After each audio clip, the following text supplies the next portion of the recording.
Hello साथीहरू, स्वागत छ हजुरहरूलाई मेरो छोटो मिठो ब्लगमा। अब चाहिँ म छोटो भए पनि मिनी ब्लग बनाउँछु। धेरै दिनपछि मैले चाहिँ भिडियो स्टार्ट गरेको छु नि त, हल्का हल्का नर्भस पनि छु। अनि आज चाहिँ बिहानै उठेर भाउजू र म चाहिँ आलुको घाँस काट्न गयौँ। अब त असार लाग्यो होइन, गाउँघरमा त बेसरी काम हुन्छ। अनि भाउजू र म चाहिँ बारीमा पुग्यौँ। बारीमा पुगेर हामी चाहिँ आलुको घाँस चाहिँ मजाले काट्न लाग्यौँ। कस्तो राम्रो मौसम चाहिँ छ होइन, तर यो घाम भएर चाहिँ होइन यस्तो रिङ्गट लागिरहेको थियो कि बिहान बिहानै गएको हो नि त भाउजू र म चाहिँ।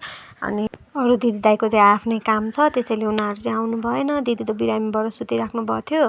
आलुको घाँस पनि फेरि सानो सानो भए त हुन्थ्यो नि, मभन्दा नि 10 गुणा ठुलो ठुलो थियो कि। अनि मलाई त बेसरी गाह्रो भयो घाँस काट्न। तर आजकलको घाम चाहिँ लास्टै टाउको दुखाउने घाम। मैले चाहिँ जे जस्तो भए पनि पुरानो क्याप टाउकोमा लाएर अलिकति भए नि घामबाट चाहिँ बचाउ भएको थियो।